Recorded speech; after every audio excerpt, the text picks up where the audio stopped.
अमित जी, आपको नेटवर्क 18 को ये इंटरव्यू देने का बहुत बहुत धन्यवाद। मैंने तो वैसे आपको पहले बहुत बार इंटरव्यू किया है, मगर ये इंटरव्यू थोड़ा अलग है। हमारे प्रधानमंत्री, लोकप्रिय प्रधानमंत्री का 75वां जन्मदिन था 2 दिन पहले। तो मुझे लगा कि प्रधानमंत्री को आपसे अच्छा और कौन जानता है। बहुत सारे लोग जानते हैं, ऐसा नहीं है, पर आप उनसे 4.5 दशक से जुड़े हुए हैं जी। तो मुझे लगा ये मौका अच्छा रहेगा कि थोड़ा मोदी की बात शाह के साथ। जी, मेरा पहला सवाल स्वाभाविक सा सवाल है, आप सबसे पहले मोदी जी से कब मिले? क्या चीज़ थी वो जिसने आपको उनकी ओर आकर्षित किया? देखिए, मिलना तो मेरा एक संघ की बैठक में ही हुआ था। संघ के एक वरिष्ठ पदाधिकारी का अहमदाबाद के कॉलेजियन स्वयंसेवकों के साथ संवाद था। इसकी तैयारी के लिए मोदी जी, मैं जहाँ रहता था वहाँ नारनपुर आए थे। 10-15 युवा स्वयंसेवकों के साथ वो कार्यक्रम में क्यों जाना चाहिए और संघ के काम के उद्देश्यों के बारे में बताते थे।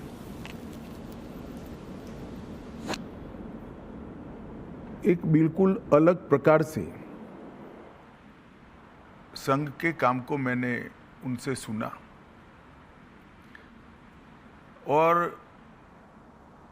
कार्यक्रम में किस उद्देश्य से जाना चाहिए इसके बारे में भी युवाओं के लिए एक सटीक टिप्स भी थी और एक प्रकार से लंबे समय के लिए मार्गदर्शन भी था।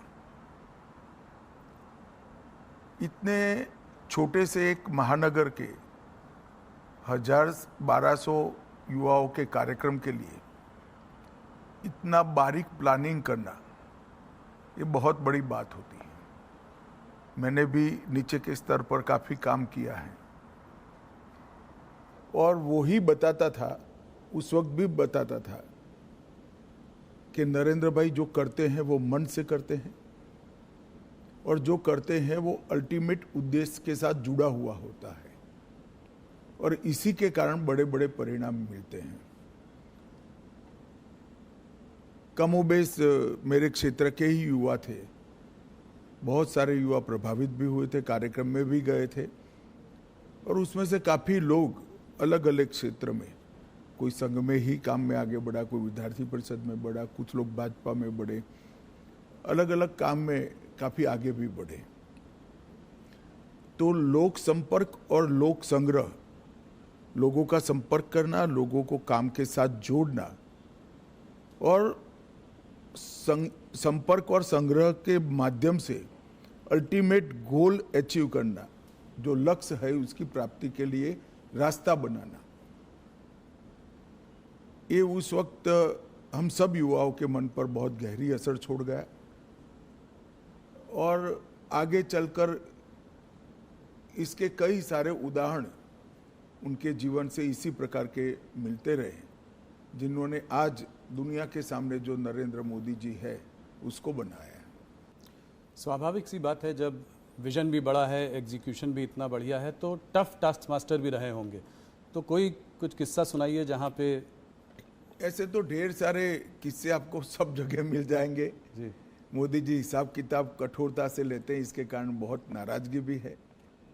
सरकार में मुख्यमंत्री बने तब भी, प्रधानमंत्री बने तब भी और संगठन का काम करते थे तब भी, मगर कभी भी व्यक्तिगत द्वेष के कारण किसी कार्यकर्ता को डांट डपूट लगाना या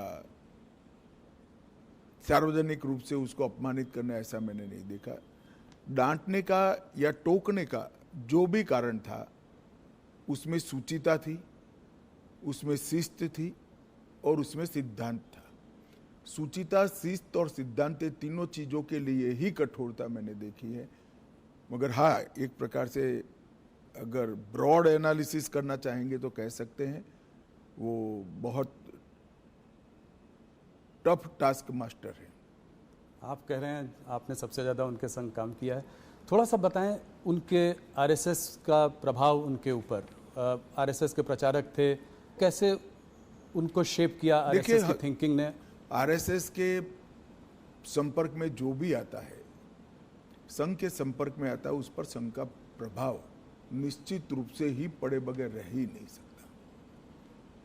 आज नरेंद्र मोदी जी जाने जाते हैं कैसे नेता के रूप में जिसके लिए देश सबसे प्रथम है, उसके बाद पार्टी है, उसके बाद पार्टी के कार्यकर्ता है।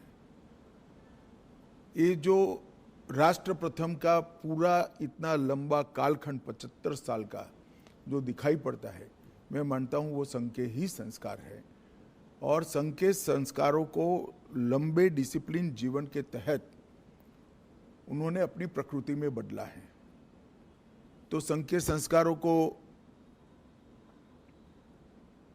स्वीकार करने में या उसके हिसाब से जीने में कोई तकलीफ नहीं पड़ती। जब प्रकृति ही व्यक्ति की ऐसी हो जाती है तो अपने आप काम उसी तरह से चलता है।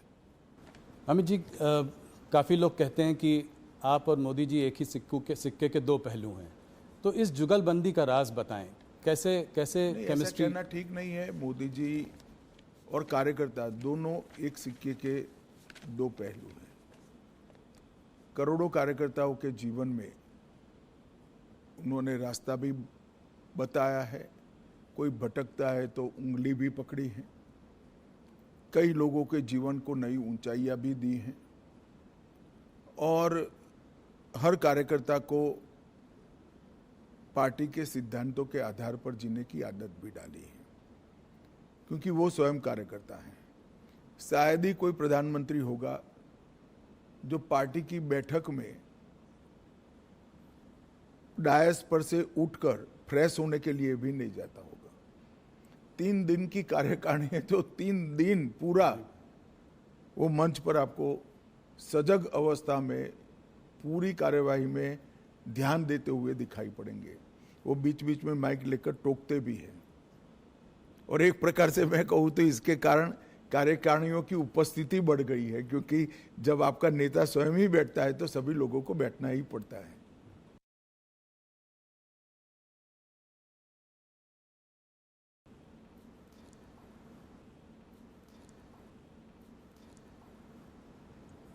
मोदी जी लोगों से एक दिल का रिश्ता बना लेते हैं। मैंने देखा है कि बड़े बड़े ग्लोबल लीडर्स के साथ भी उनका 1-on-1 एक रिश्ता है। वो प्रोटोकॉल के बियॉन्ड जाकर एक रिश्ता बनाने की कोशिश करते हैं, चाहे वो ट्रंप हो, चाहे वो नेतन्याहू हो, पुतिन जी हो। तो और अगर दोस्त कभी रूठ भी जाए तो उसको मना भी लेते हैं। तो ये कैसी क्वालिटी है? जो देखिए, कोई भी नेता जब अपने लक्ष्य के लिए और अपने देश के लिए काम करता है तो प्रोटोकॉल नहीं रहते हैं। लक्ष्य को प्राप्त करने के लिए, देश को ऊपर ले जाने के लिए जो कुछ भी करना पड़ता है वो साहसिकता से वो करता है और इसमें कोई बड़ा साइंस नहीं है। जब अपने आप को आप निकाल लोगे, अपने आप के अहंकार को निकाल दोगे तो सब कुछ साहसिक हो जाता है। और ये मैंने देखा है, मैंने छोटे से छोटे कार्यकर्ता से बात करते हुए देखा है, उसको प्रेरित करते हुए देखा है, उसको डांटते हुए भी देखा है और बड़े से बड़े नेता के साथ भी इसी प्रकार का व्यवहार करते हुए भी देखा है, क्योंकि उद्देश्य पार्टी ठीक चले, राज्य ठीक चले, राष्ट्र ठीक चले, वो है। अंतर्राष्ट्रीय संबंधों में भी उन्होंने व्यक्तिगत रिश्ते तो बनाए, मगर वो व्यक्तिगत रिश्ते हमेशा भारत के उपयोग में आए। उनकी अंतर्राष्ट्रीय नेताओं की दोस्ती से मैं सार्वजनिक रूप से कहना नहीं चाहता, मगर ढेर सारी घटनाओं को मैं जानता हूं जिससे भारत को इतना फायदा हुआ है। कई प्रकार के अद्भुत फैसले हुए हैं जो कभी फॉरेन पॉलिसी के माध्यम से होना असंभव था, मगर वो देश के हित में हुई। बहुत बड़ी बात। 2014 की जीत, भारतीय जनता पार्टी की जीत, मोदी जी का प्रधानमंत्री बनना, ये अपने आप में एक ऐतिहासिक जीत थी। मैं आपके माध्यम से सवाल पूछना चाहता हूँ। आपको उस चुनाव में बहुत बड़ी एक जिम्मेदारी मिली है। आपको उत्तर प्रदेश को डिलीवर करना था भारतीय जनता पार्टी के लिए। उस वक्त कैसे आपने इसको किया और मोदी जी ने कैसे इसका मार्गदर्शन किया? देखिए, पूरे देश भर में कांग्रेस के खिलाफ गुस्सा और नफरत दोनों थी और मोदी जी के एक प्रकार से 12 साल के मुख्यमंत्री काल के कारण गुजरात मॉडल पूरे देश को आकर्षित करता था। जो कमियां कांग्रेस के शासन में दिखाई पड़ती थी, वो कमियों का जवाब मोदी जी की खूबियों में दिखता था। तो एक बड़ा जनाकर्षण था नरेंद्र मोदी जी के लिए। उत्तर प्रदेश में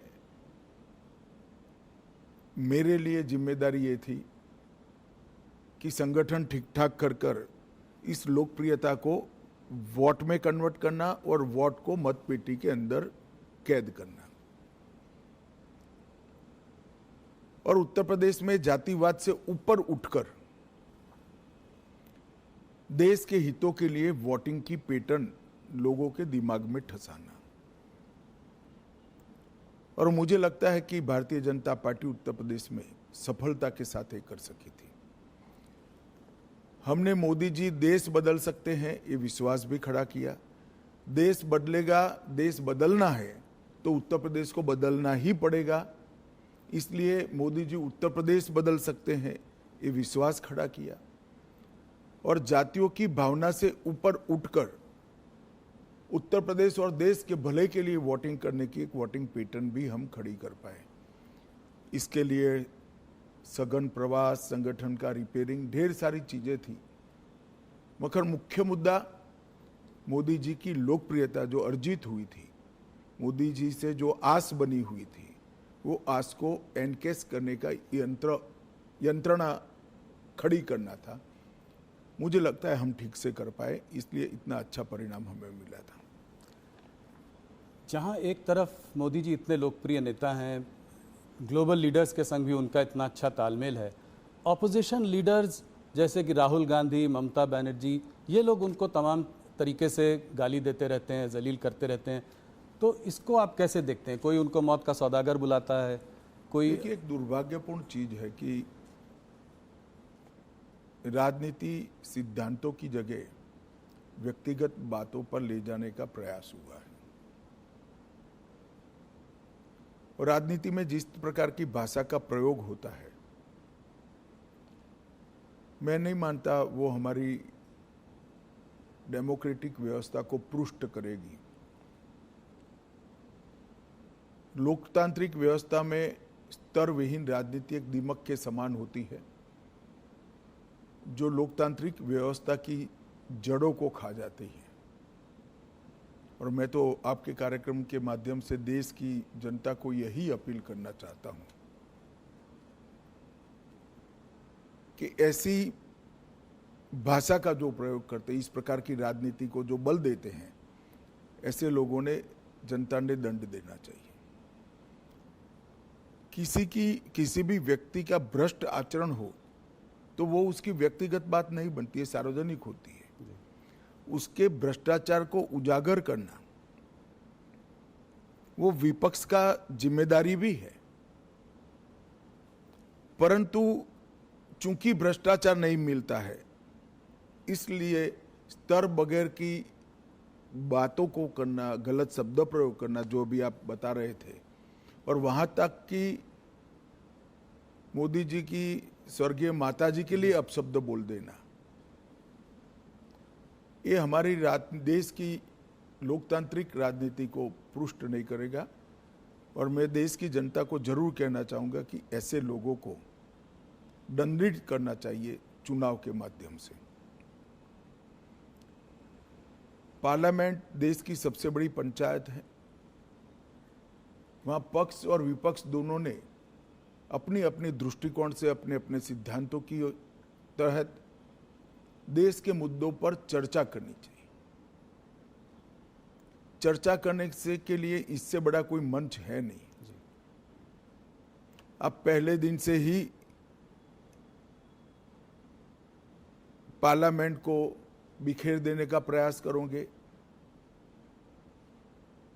और वंदे मातरम होगा तब तक बिखेरते रहोगे और फिर कहोगे कि हमें बोलने नहीं देते हैं।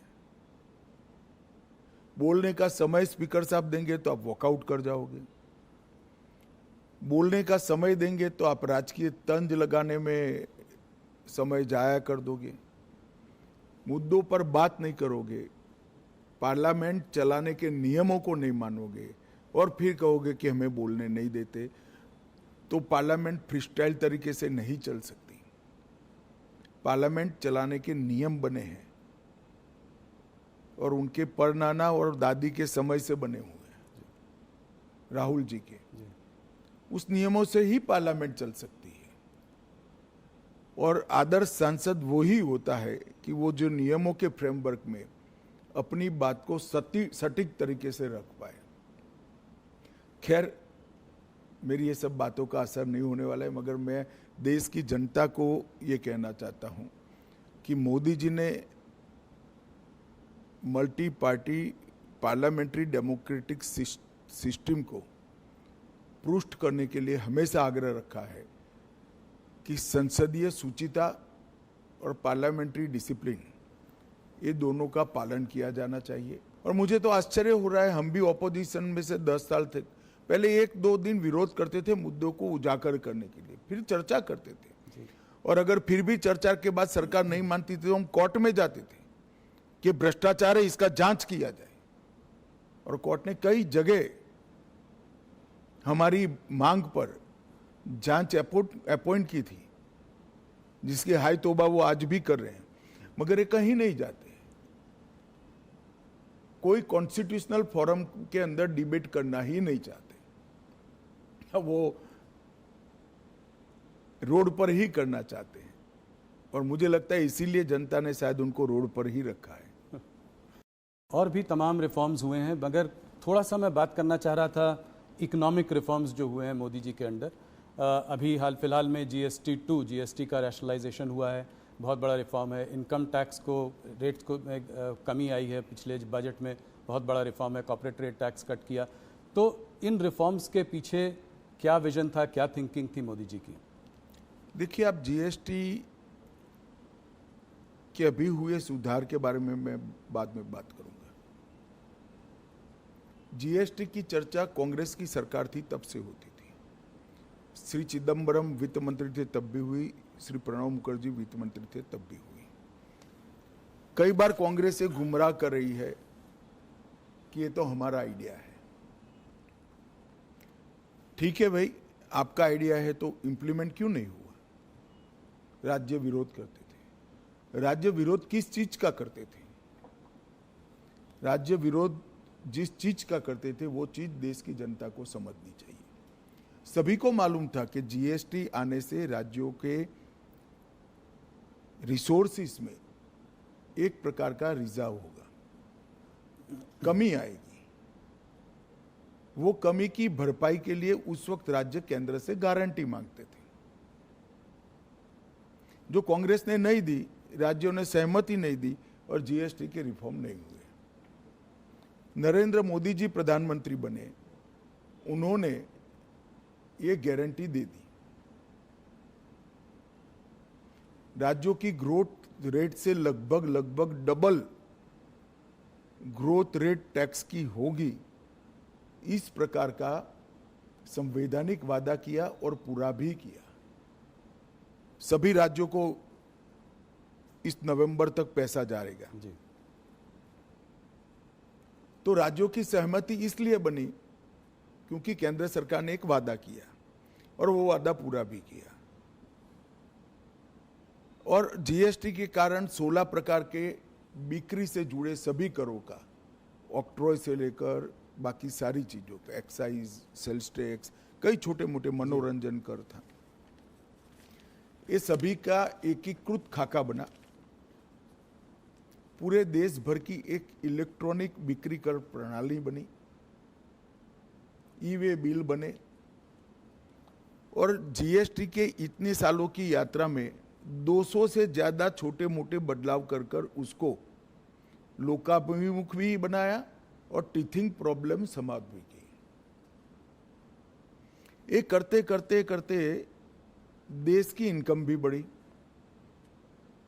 80,000 करोड़ से लेकर 2 लाख करोड़ तक। अब राज्यों का भरोसा बढ़ा, जनता का भरोसा बढ़ा, व्यापारियों का भरोसा बढ़ा। तब चूंकि इनकम बढ़ चुकी है, टैक्स के अंदर 395 से ज्यादा चीजों पर टैक्स कम किया गया। ढेर सारी चीज जो रोजमर्रा के उपयोग की है, इसमें 0% किया या 5% किया। कुछ सेक्टर विशेष को, जिससे देश की निकास को, एक्सपोर्ट को फायदा हो सकता है, उसमें भी एक वैज्ञानिक जीएसटी का दर रखकर निकास को ही प्रोत्साहन दिया। जो रोजगारी से जुड़े हुए क्षेत्र थे, किसानों से जुड़े हुए क्षेत्र थे, लोगों के स्वास्थ्य से जुड़े हुए क्षेत्र थे, वो सभी को टैक्स में कटौती कर दी।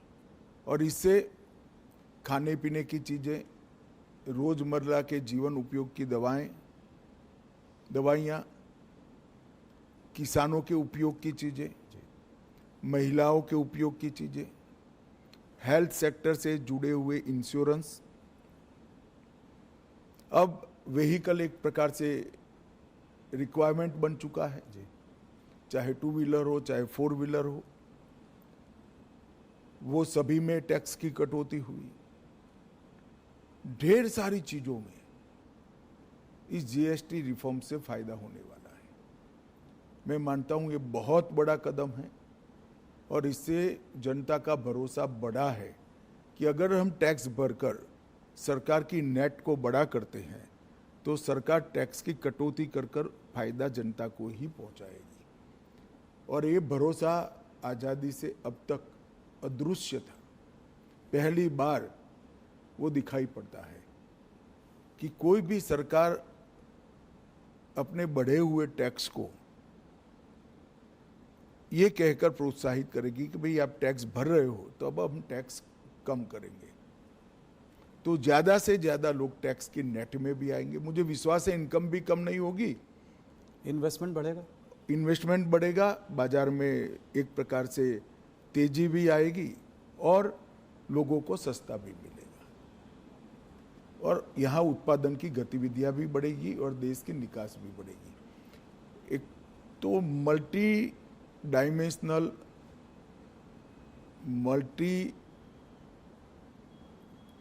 मतलब हर सेक्टर को बेनिफिट देने वाला ये सुधार जो किया है, ये अब तक का बहुत बड़ा सुधार माना जाएगा।